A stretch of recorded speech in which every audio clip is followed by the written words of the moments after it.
So, what do you think? Who is responsible for interruption of dispensing of justice in Pakistan?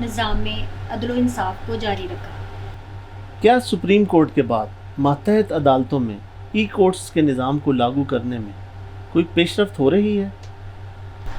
جی ہاں، جناب کیسر Nazir but district and session جج لاہور نے case management اور ای justice کے عنوان سے 18 مئی 2020 کو ایک ڈیٹیلڈ رپورٹ تیار کی ہے، اور آئی تھنک سو کہ وہ مجاز اتھارٹیز کو وہ بھی بھجوا چکے ہوں گے، اور ان کی یہ ایک رپورٹ پیپر لیس جوڈیشری کی طرف ایک کامیاب قدم ہے۔ What do you think? How long it would take to establish e-courts in Pakistan?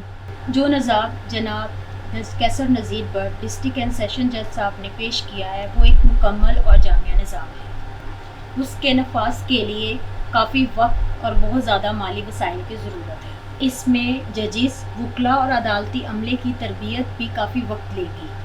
کیا آپ کے ذہن میں کوئی انٹرم ارینجمنٹس کا تخیل موجود ہے جب تک ای کورٹس کا نظام لاگو نہیں ہو جاتا؟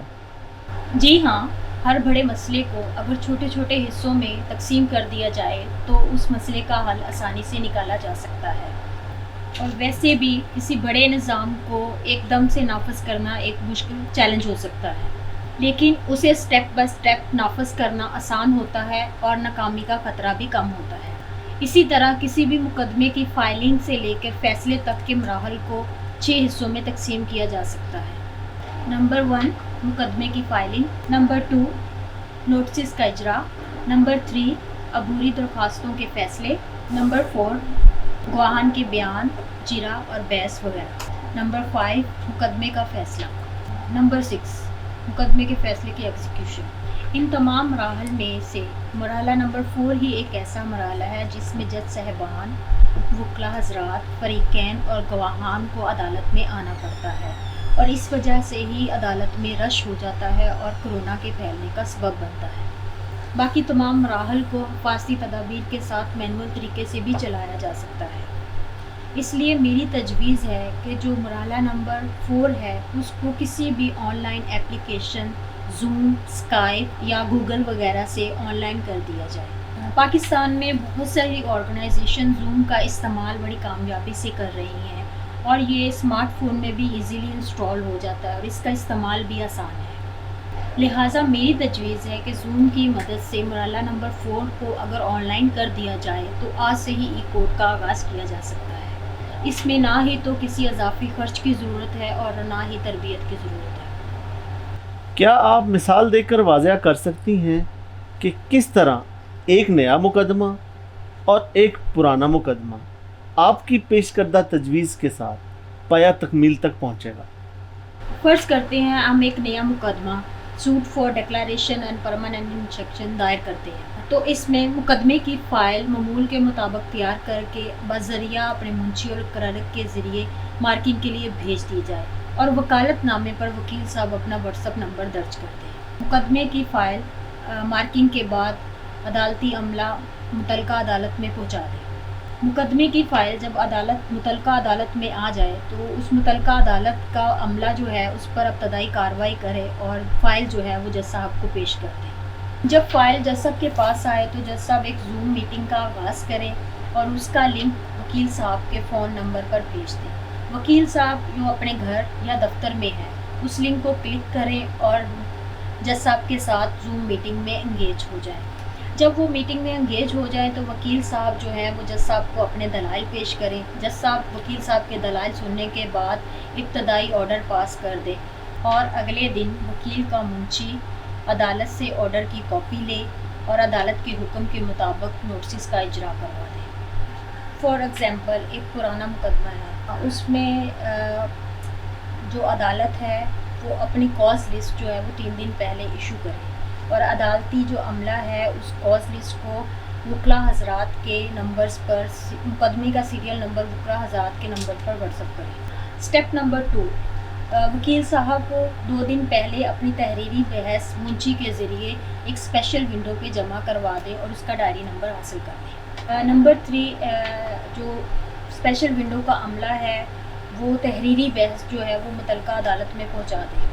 اسٹیپ نمبر 4، مقررہ تاریخ پر عدالتی عملہ معمول کے مطابق جج صاحب کو وہ فائل پیش کر دیں۔ اسٹیپ 5 میں جج صاحب کے پاس معمول کے مطابق فائل آ جائے گی، جج صاحب اپنے فون سے اسمارٹ فون سے زوم میٹنگ کا آغاز کریں گے اور لنک جو ہے وہ فریقین کے وکلاء صاحبان کو بھیج دیں گے۔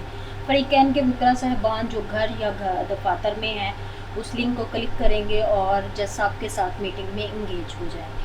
اسٹیپ 6، جب دونوں فریقین کے وکلاء صاحبان اور جج صاحبان ایک میٹنگ میں انگیج ہو گئے ہیں، دین پھر وکلاء حضرات اسی میں اپنے گواہان کے بیانات بھی ریکارڈ کریں، اجرا بھی کریں اور بحث بھی کریں۔ اسٹیپ 7، جج صاحبان دونوں فریقین کو سننے کے بعد معمول کے مطابق جو اس میں کارروائی بنتی ہے وہ اس میں کارروائی کریں اور جو مناسب آرڈر ہو اس میں وہ آرڈر کر دیں۔